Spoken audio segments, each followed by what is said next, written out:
အဖားဖြစ်သူကစကားလည်းမပြောတတ်နားလည်းမကြောက်ဆိုတော့အမေလိုကျွန်တော်စိတ်ဆိုးမှမဟုတ်ဘူးပဲလို့ပြောနေတဲ့စောင်းမှုဆိုတဲ့ကလေးကိုအဖွားရှိတဲ့ကြေးလက်တော်ရမှနေဖို့မိခင်ဖြစ်သူကလိုက်ဖို့ပေးနေခဲ့ပါတယ်အဖွားအိမ်ရောက်တော့သူမပြန်မလာတာကြာနေပြီဖြစ်တဲ့အတွက်တောင်းပန်နေခဲ့ပြီးတော့သူမယောက်ျားနဲ့မနစ်ကပဲကွာရှင်းလိုက်ကြောင်းနဲ့အကျွေးရများနေတဲ့အတွက်အလောက်ရှာဖို့စောင်းမှုကိုအမေနဲ့နလလောက်ထားရှင်ကြောင်းပြောဆိုနေခဲ့ပါတယ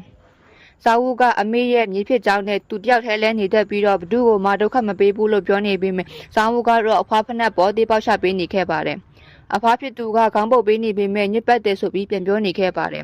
ဘတ်စကနောက်မကြခင်ပြန်ရမယ်လို့ပြောနေတဲ့သမီးဖြစ်သူကိုဒီမှာညအိတ်တော့ဖို့ပြန်ပြောနေပေမဲ့ဒီနေ့ပြန်မဖြစ်မယ်ဆိုပြီးပြန်သွားခဲ့ပါတယ်မိခင်ဖြစ်သူကိုဘတ်စကထွက်တဲ့အထိလိုက်ဖို့ပေးခဲ့ပြီးတော့အဖွားဖြစ်သူကအိမ်ပြန်ဖို့လက်ကိုဆွဲခေါ်ခဲ့ပေမဲ့ညစ်ပတ်တယ်ဆိုပြီးလက်ကိုခါချနေပါတယ်အဖွားဖြစ်သူကိုလည်းစိတ်မနှံ့သူအားနေသူအတုံးမကျသူဆိုပြီးစောင်းဦးတယောက်နောက်ကလိုက်ပြောနေခဲ့ပါတယ်ညစာကိုလည်းသူယူလာတဲ့မုံတွေကိုရာစားနေခဲ့ပြီးတော့အဖွားကျွေးတာကိုတခုမှမစားခဲ့ပါဘူးတနေ့ကုန်အိမ်ပေါ်မှာစကိတ်စီးလိုက်ညဆိုခိန်းစောလိုက်နဲ့အလက်ချုပ်နေခဲ့ပါတယ်အရှိထိုးကိုင်းနဲ့အဖွားကိုလည်းစိတ်မရှိသလိုနဲ့အရှိထိုးပေးနေပါတယ်တရက်ဂိမ်းဆက်ကဘက်ထရီကုန်သွားတဲ့အတွက်အဖွားစီပတ်စံအတင်းတောင်းနေခဲ့ပါတယ်အဖွားဖြစ်သူကပတ်စံမရှိဘူးလို့ပြန်ပြောနေတဲ့အတွက်အဖွားကိုတွန်းလဲပြီးထွက်လာခဲ့ပါတယ်တအိမ်လုံးကိုငွေနှောက်ရှာနေပေမဲ့ပတ်စံမတွေးခဲ့တဲ့အတွက်စိတ်တူနေခဲ့ပါတယ်အဖွားဖြစ်သူပြန်ရောက်လာတော့အဖွားရဲ့တီးအိုးကိုရှေ့ထောက်နဲ့ကန်ခွဲပြီးတော့အဖွားရဲ့ဖနက်ကိုလည်းဖွက်ထားခဲ့ပါတယ်အဖွားတယောက်တော့ဖနက်မပါဘဲတောင်ပေါ်မှာရီတွက်ထမ်းနေရပါတယ်နောက်တရက်အဖွားရဲ့စတိုးကိုခိုးယူပြီးတော့ဂိမ်းဆက်ဘက်ထရီလဲရန်အိမ်ငါထွက်လာခဲ့ပါ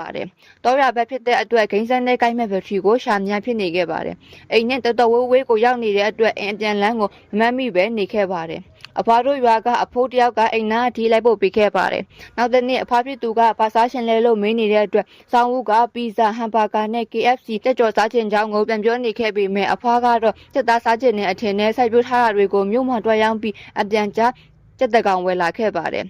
်မြေဖြစ်သူအတွက်တညလုံးစက်သားကိုချက်ပြုတ်ပေးနေခဲ့ပါတယ်မနက်ကျမြေဖြစ်သူကိုကြွေးပေမဲ့သူစားချင်တာက KFC တက်ကြော်ဖြစ်ပြီးတော့အခုကြက်ကဘာလို့ရေထဲရောက်နေတာလဲဆိုပြီးသမီးပကံကိုမောက်ချကပြိုင်နေခဲ့ပါတယ်ညရောက်တော့ဗိုက်စာလာတဲ့အတွက်အဖွားချက်ထားတဲ့ကြက်ကိုထဆန်းနေခဲ့ပါတယ်နောက်တဲ့နေ့သူစားပြီးကြံစာတွေကိုအဖွားအတွဲနေလေစာဆိုပြီးပြန်ပြင်ဆင်ပေးနေခဲ့ပါတယ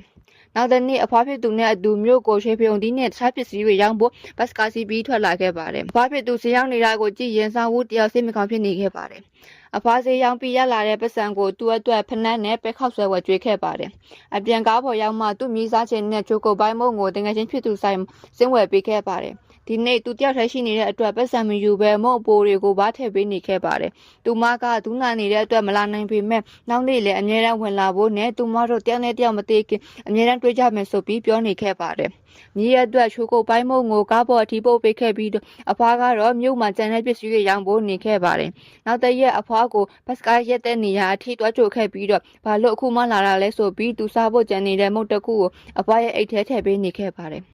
်နောက်တဲ့နေ့ဟေယွန်းဆိုတဲ့ရွယ်သူမိန်းကလေးကသူနဲ့အတူတူစော့ဖို့လာခေါ်နေတဲ့အတွက်တညလုံးအိမ်မပြောဖြစ်နေခဲ့ပါတယ်။သပင်ရှင်နေတဲ့အတွက်အဖွားဖြစ်သူကိုနည်းနည်းလေးညှက်ခိုင်းပေမဲ့အရန်တူသွားတဲ့အတွက်ကြည့်လို့မကောင်းတော့ဘူးဆိုပြီးငိုနေခဲ့ပါတယ်။ဟေယွန်းနဲ့စော့ဖို့သူ့ရဲ့အယုတ်တွေအကုန်ထုတ်ပိုးပြီးယူသွားခဲ့ပေမဲ့တောင်ပေါ်ကနေချောစီးမိတဲ့အတွက်မောက်လဲပြီးဒဏ်ရာတွေနဲ့ပြန်လာခဲ့ရပါတယ်။ထိုအချိန်မှအဖွားကသူ့ကိန်းဆက်အတွက်ဘက်ထရီလဲဖို့ပတ်စံထည့်ပေးထားမှန်းတွေ့ခဲ့ရပါတယ်။မိခင်ဖြစ်သူပြန်လာခေါ်တော့မယ်ဆိုတဲ့စာကိုရရှိခဲ့တဲ့အတွက်အဖွားဖြစ်သူကိုနေမကောင်းမှုဆိုတဲ့စာနဲ့တွေ့ကြတဲ့ဆိုတဲ့စာနှစ်ကြောင်းကိုတင်ပေးနေပြီးမြဲစာလည်းမရေးတတ်ဖုန်းနဲ့လည်းမပြောတတ်တဲ့အဖွားအတွက်တကယ်လို့များအရင်နေမကောင်းဖြစ်နေရင်ဘာမှမရေးထားတဲ့စာကိုဒါပုတ်ပေးပါသူအမြန်ပြန်လာခဲ့ပါမယ်လို့ပြောပြီးငိုနေခဲ့ပါတယ